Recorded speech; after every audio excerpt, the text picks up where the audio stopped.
Hello students, welcome to Shweta Yadav Tutorials. Please like and subscribe my channel and hit bell icon for more updates. In this video we will discuss phylum S. helminthes. Phylum S. helminthes को phylum Nematoda भी बोला जाता है, तो S. helminthes को nematodes भी बोला जाता है एंड Nematihelminthes भी बोला जाता है। तो इस पर्टिकुलर फाइलम के क्या फीचर्स हैं इस वीडियो में हम डिस्कस करेंगे। सबसे पहले the body of members of S helminths is circular in cross section. जब इन एनिमल्स का सेक्शन काटा जाता है तो क्रॉस सेक्शन देखा जाता है, तो क्रॉस सेक्शन में इनकी जो बॉडी है दैट इज सर्कुलर, तो इसीलिए इनको बोला जाता है राउंड वॉर्म्स। इनकी बॉडी में बेसिकली सेगमेंटेशन नहीं देखा जाता, सेगमेंटेशन नहीं देखा जाता, ये राउंड है इसलिए इनको राउंड वॉर्म्स बोला जाता है। सो हियर क्रॉस सेक्शन में ये कैसे हैं, सर्कुलर हैं। इसी के साथ साथ विदाउट सेगमेंटेशन है इसीलिए इनको राउंड वॉर्म्स बोला जाता है। साथ ही साथ इनके जो एंड्स हैं वो पॉइंटेड एंड्स हैं। पॉइंटेड एंड्स हैं का मतलब क्या है कि जो इनके एंड्स हैं वो नुकीले हैं। अगर मैं इस तरीके से एक वॉर्म बनाऊं, यहाँ पे वॉर्म में बनाया तो हमें क्या दिखाई दे रहा है कि ये भी एक एंड है और ये भी एक एंड है, और दोनों एंड्स कैसे हैं, पॉइंटेड हैं। तो पॉइंटेड एंड्स को क्या बोला जाता है, tapering ends. So these are round worms with tapering end इनमें सेगमेंटेशन देखने को नहीं मिलता है। अब इसकी बात करते हैं हैबिटेट की, ये कहाँ पे रहते हैं। तो अगर हम हैबिटेट की बात करें so they are free living, these are aquatic terrestrial, ये पानी में भी रहते हैं, टेरेस्ट्रियल भी हैं और पैरासाइट भी हैं। पैरासाइट किस पे, प्लांट एंड एनिमल्स, मतलब ये डिजीज कॉजिंग ऑर्गेनिजम्स है, ये बीमारियां फैलाते हैं। Now organ system level of organisation. अब यहाँ पे पहली एक इंपॉर्टेंट बात नजर आई कि यहाँ पे जो बॉडी ऑर्गेनाइजेशन है वो organ system level of body organisation है। तो पहली बार हमें organ system level of body organisation कहाँ देखने को मिला, एस हेलमिंथीज में। तो ये वाली जो पर्टिकुलर पॉइंट है ये इंपॉर्टेंट हो जाती है। सिमेट्री बाइलेटरल सिमेट्रिकल है। अगर इनकी बॉडी को दो हिस्सों में बांटा जाएगा तो ये दोनों पार्ट्स एक दूसरे से बिल्कुल आइडेंटिकल हैं, तो सिमेट्री कैसी हो गई, बाइलेटरल। बाइलेटरल सिमेट्री इससे पहले भी आ चुकी थी, तो ये कोई खास पॉइंट यहाँ पे नहीं माना जा रहा है। कौन सा माना जाएगा, organ system level of body organization या level of organization. Next triploblastic हैं। ट्रिप्लोब्लास्टिक ऑर्गेनिजम्स पहले भी आ गए थे, प्लेटीहेलमिंथीज, सो ये भी ट्रिप्लोब्लास्टिक। अब ट्रिप्लोब्लास्टिक ही चलेंगे आगे, सारे ऑर्गेनिजम्स कैसे आएंगे अब, ट्रिप्लोब्लास्टिक। क्लियर है। Next pseudocoelomate animals. स्यूडोसिलोमेट का मतलब क्या है कि यहाँ पे फॉल्स बॉडी कैविटी, स्यूडो का मतलब क्या होता है, फॉल्स, फॉल्स बॉडी कैविटी है। या हम ये कह सकते हैं कि यहाँ पे जो मेसोडर्म है वो बॉडी कैविटी को लाइन नहीं कर रही है, क्योंकि यहाँ पे खुद मेसोडर्म पैचेस में प्रेजेंट है। तो अगर हम यहाँ देखें the body cavity is स्यूडोसील।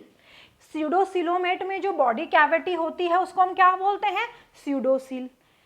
Developed from embryonic blastocoel which is not lined by mesoderm and which contains pseudocoelomic fluid। अब इस बात को समझें, यहाँ पे अगर हम देखें तो ये एक्टोडर्म है बाहर वाली, क्लियर, अंदर वाली एंडोडर्म है, बीच वाली जो होती है वो मेसोडर्म है। तीनों जर्मिनल लेयर प्रेजेंट है, तभी तो ये ट्रिप्लोब्लास्टिक ऑर्गेनिजम्स है।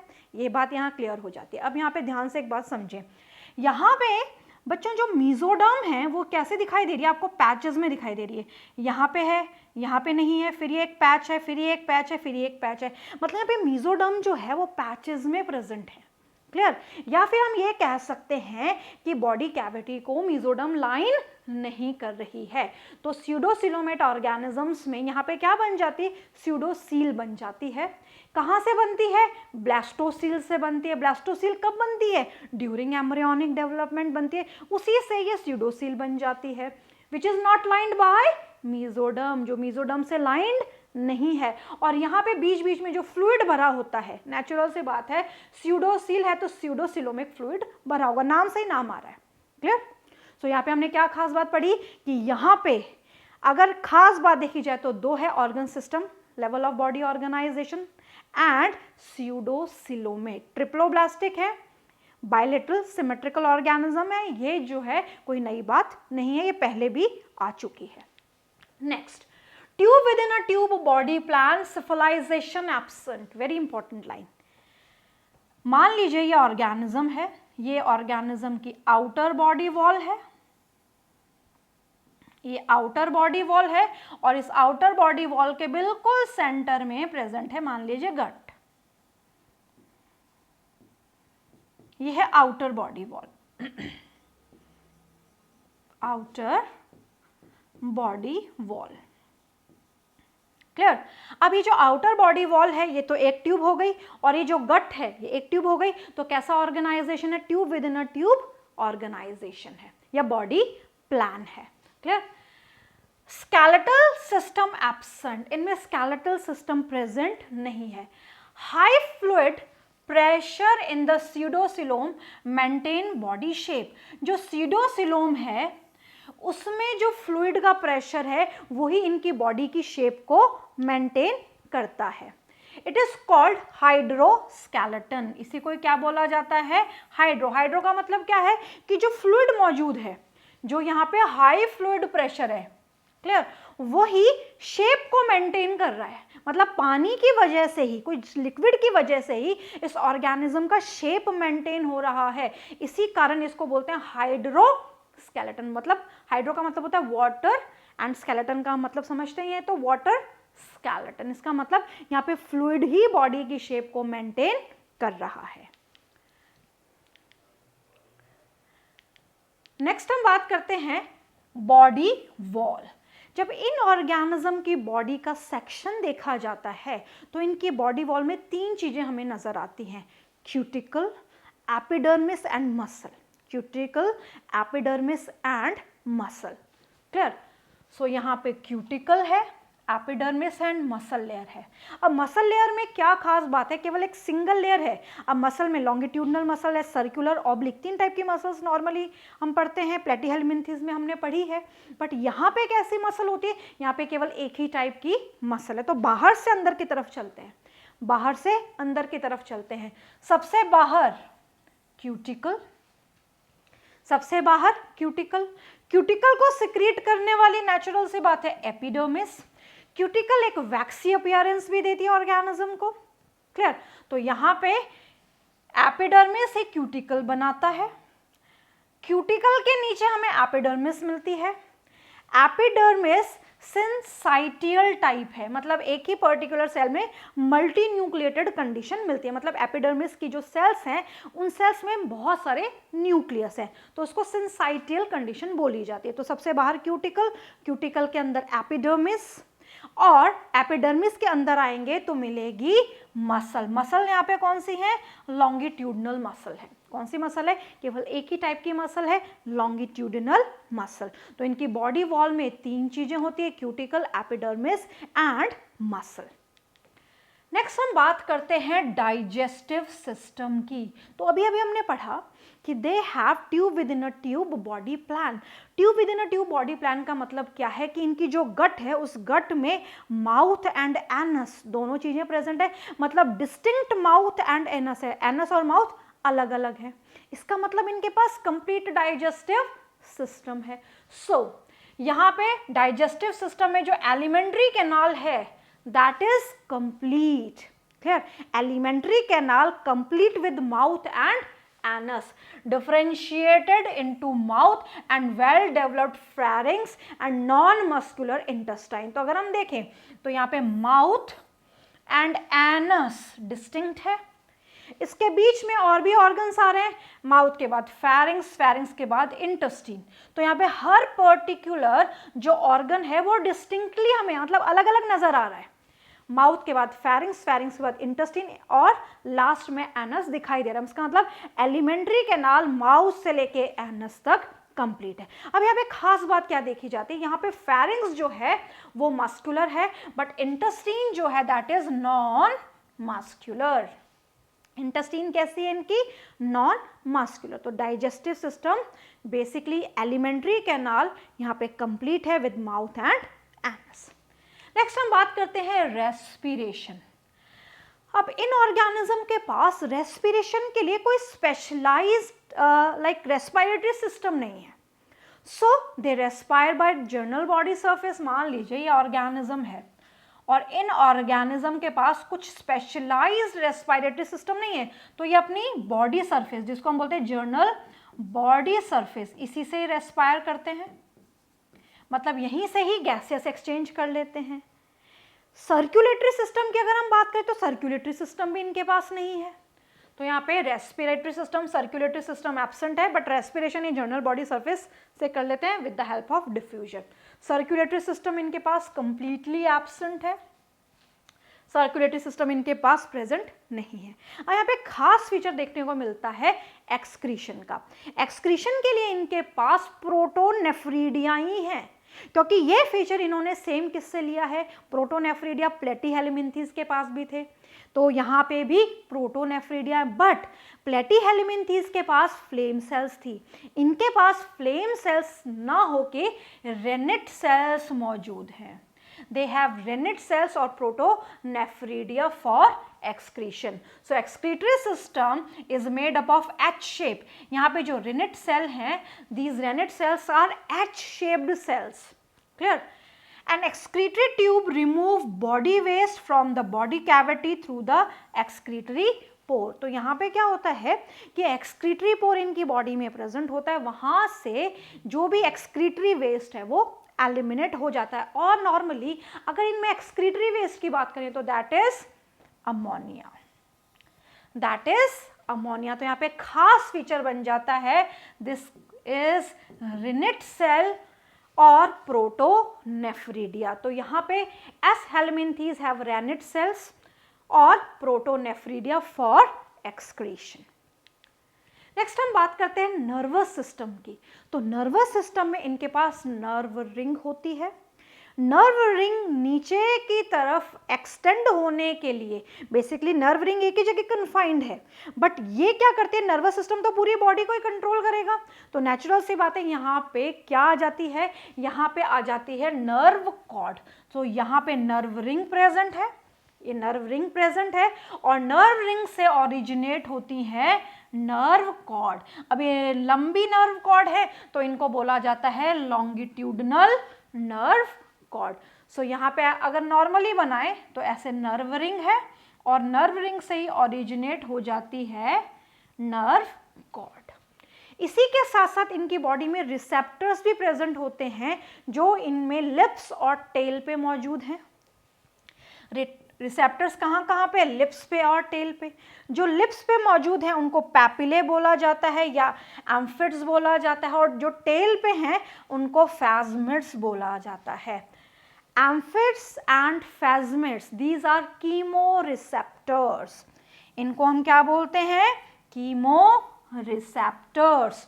और वहीं जो पैपिले है इसको बोला जाता है टेंगो रिसेप्टर, जो टच एंड प्रेशर को सेंस करते हैं। ये केमिकल में चेंज होने को सेंस करते हैं, ये touch and pressure, tango receptor touch and pressure, touch and pressure को सेंस कर लेते हैं। तो यहाँ पे क्या है, नर्वस सिस्टम में नर्व रिंग और नर्व कॉर्ड है, साथ ही साथ कुछ रिसेप्टर्स भी मौजूद है। रिप्रोडक्टिव सिस्टम, इन ऑर्गेनिजम्स में रिप्रोडक्टिव सिस्टम वेल डेवलप्ड है, वेल डेवलप्ड रिप्रोडक्टिव सिस्टम है। सेक्सेस सेपरेट है, मतलब male organism and female organism separated है, अलग अलग दिखाई देता है। अगर हम पर्टिकुलर ऑर्गेनिज्म में मेल एंड फीमेल को देखें तो हम देख के पहचान सकते हैं ये मेल ऑर्गेनिज्म है, ये फीमेल ऑर्गेनिज्म है। सो सेक्सेस आर सेपरेट। जहां पे सेक्सेस सेपरेट होते हैं उनको बोला जाता है डायेशियस। सो ये क्या है, डायेशियस, मतलब male and female are distinct, अलग अलग दिखाई देते हैं। अब किस तरीके से अलग अलग दिखाई देते हैं male Ascaris, female Ascaris. Ascaris एक कॉमन एग्जाम्पल है जो नीमेटोड में कॉमनली पढ़ा जाता है, तो यहाँ पे मेल एंड फीमेल एस्कैरिस को ले लिया गया है। मेल एस्कैरिस और फीमेल एस्कैरिस को हम देख के पहचान सकते हैं कि मेल है या फीमेल है। कैसे पहचान सकते हैं? मेल की लेंथ छोटी होती है, ये मेल है, लेंथ छोटी है। फीमेल लंबाई में लंबी है, मतलब कंपैरेटिवली मेल से ज्यादा लंबी है, मोर इन लेंथ है। ये तो देख के पहचान लिया। इसी के साथ साथ और क्या पहचान है इसकी? पोस्टीरियर, पिछला जो भाग है, इनका जो पोस्टीरियर एंड है वो घुमा हुआ है। मतलब मेल एस्कैरिस को अगर हम देखेंगे तो इसका जो पूंछ वाला हिस्सा यानी कि पिछला हिस्सा जो है, पोस्टीरियर जो एंड है वो कर्व्ड है। फीमेल में पोस्टीरियर एंड जो है वो स्ट्रेट है, कर्व्ड नहीं है। कर्व्ड नहीं है। क्या यहाँ पे कोई कर्व दिखाई दे रहा है? नहीं दिखाई दे रहा। इसी के साथ साथ cloaca present and penial spicule present. Male में ये दोनों चीजें प्रेजेंट होती हैं। मेल में क्लोएका भी प्रेजेंट होता है एंड पीनियल स्पिक्यूल भी प्रेजेंट होता है कॉप्यूलेशन के लिए। फीमेल में ये दोनों चीजें एब्सेंट है, क्लोएका भी एब्सेंट एंड पीनियल स्पाइक्यूल भी एब्सेंट। कैसा दिखाई देता है इस फिगर में? देखते हैं। ये मान लीजिए बेसिकली ये मेल एस्कैरिस है, ये फीमेल एस्कैरिस है। मेल एस्कैरिस की लेंथ छोटी है, कंपैरेटिवली फीमेल एस्कैरिस लंबी है। पहला फीचर तो ये हो गया। पोस्टीरियर एंड घुमा हुआ है, पोस्टीरियर एंड स्ट्रेट है फीमेल में। अब इसके साथ साथ अगर हम देखें कि मेल के जो पोस्टीरियर एंड है उसको अगर हम देखें एनलार्ज करके, तो यहाँ पे क्लोएका प्रेजेंट है, ये क्लोएका प्रेजेंट है। इसी के साथ साथ यहाँ पे ये प्रेजेंट है पीनियल स्पिक्यूल कॉप्यूलेशन के लिए। क्या प्रेजेंट है? पीनियल स्पिक्यूल कॉप्यूलेशन के लिए। सेक्सुअल डाइमॉर्फिज्म यहाँ पे हमें क्लियर दिखाई देता है, मतलब मेल एंड फीमेल को हम डिस्टिंक्टली पहचान सकते हैं। नेक्स्ट हम बात करते हैं फर्टिलाइजेशन की। फर्टिलाइजेशन फीमेल बॉडी के अंदर होता है, इंटरनल है। डेवलपमेंट डायरेक्ट है और इनडायरेक्ट भी है। डेवलपमेंट डायरेक्ट भी है और इनडायरेक्ट भी है। अगर डायरेक्ट डेवलपमेंट है तो young ones resemble the adult. अगर डायरेक्ट डेवलपमेंट है, जाइगोट से डायरेक्टली यंग वन बन गया है, तो जो यंग वन है वो अपने पर्टिकुलर जनरेशन से मैच करेगा। इसका मतलब young one resembles the adult, अपने अडल्ट से रिजेंबल करेगा। अगर इनडायरेक्ट डेवलपमेंट है तो नेचुरल सी बात है यहाँ पे लार्वल स्टेज आएगी। जहां पे भी डेवलपमेंट इनडायरेक्ट आ जाता है वहां पे लार्वल स्टेज आ जाती है। Clear? Example, first example Ascaris. Ascaris जो कि इंटेस्टिनल राउंड वॉर्म है, स्मॉल इंटेस्टीन में इन्फेक्शन कर सकता है। लार्वा, ये इंपॉर्टेंट है। एस्कैरिस का जो लार्वा है, इस लार्वा को हम बोलते हैं रेप्टिफॉर्म लार्वा। और एस्कैरिस से जो डिजीज होती है वो होती है ascariasis. Ascariasis. Clear? Mail and female Ascaris हमें अलग अलग भी दिखाई दे रहे हैं। नेक्स्ट हम बात करेंगे एनसाइक्लोस्टोमा। एनसाइक्लोस्टोमा को हम बोलते हैं हुकवॉर्म। क्या बोलते हैं इसको? हुकवॉर्म। ये भी स्मॉल इंटेस्टीन में इन्फेक्शन करता है। इससे जो डिजीज होती है उसको हम बोलते हैं एनसाइक्लोस्टोमियासिस। यहाँ पे एसआईएस लग जाएगा डिजीज में, मियासिस यहाँ पे एसआईएस लग गया, तो मतलब एनसाइक्लोस्टोमियासिस कौन कॉज कर रहा है?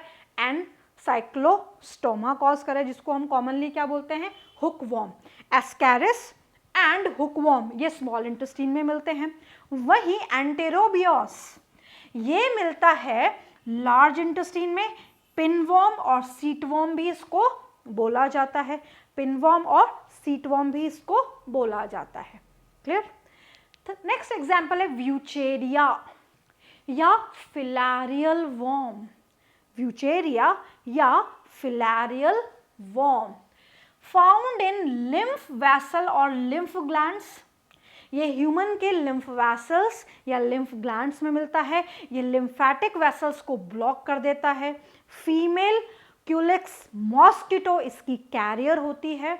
और इस पर्टिकुलर डिजीज में जब लिम्फेटिक सिस्टम ब्लॉक हो जाता है, क्योंकि लिम्फ वेसल्स जो है वो यूनिडायरेक्शनली लिम्फ को फ्लो करवाती हैं, एक ही दिशा में लिम्फ का फ्लो होता है, अगर वो फ्लो ब्लॉक हो जाता है तो ब्लॉक होने से यहाँ पे इन्फेक्शन हो जाता है और पर्टिकुलर जो पैर है, जो लिम्ब है, वो मोटा हो जाता है, स्वेलिंग और इन्फ्लेमेशन वहाँ पे होने लग जाता है, और इसीलिए इसको बोला जाता है हाथी पांव डिजीज। क्लियर? इसको एलिफेंट फुट या एलिफेंटियासिस या फिलियारिसिस भी बोला जाता है। तो दिस ब्यूचेरिया और दिस फिलैरियल वॉर्म कॉज एलिफेंटियासिस। क्या कॉज करता है ये? एलिफेंटियासिस। इसको फिलैरियल वॉर्म से भी हम रिप्रेजेंट कर सकते हैं, जैसे फिलैरियसिस, फिलैरियसिस। क्लियर? सो एलिफेंटियासिस और फिलैरियसिस। नेक्स्ट है Rhabditis. This is free living nematode. यहाँ पे एग्जाम्पल आ सकता है कि भाई फ्री लिविंग निमेटोड का एग्जाम्पल क्या है, तो रैबिडाइटिस। क्लियर? नेक्स्ट है Trichuris. This is known as whipworm, ये भी इंटेस्टाइन में मिलता है। Dracunculus guinea worm, Medina worm, fiery serpent, and last but not the least loa loa, that is known as eye worm। आई में मिलने वाला worm है, आई में इन्फेक्शन करता है, लोएसिस कॉज करता है। अगर आई में इन्फेक्शन कराए तो इस डिजीज को हम क्या बोलेंगे? लोएसिस। क्लियर? तो ये सारे जो है हमने पढ़े, एग्जाम्पल पढ़े किसके? निमेटोड्स के, एस हेलमिंथीस के। सो इस वीडियो में हमने पढ़ा एस हेलमिंथीस के बारे में।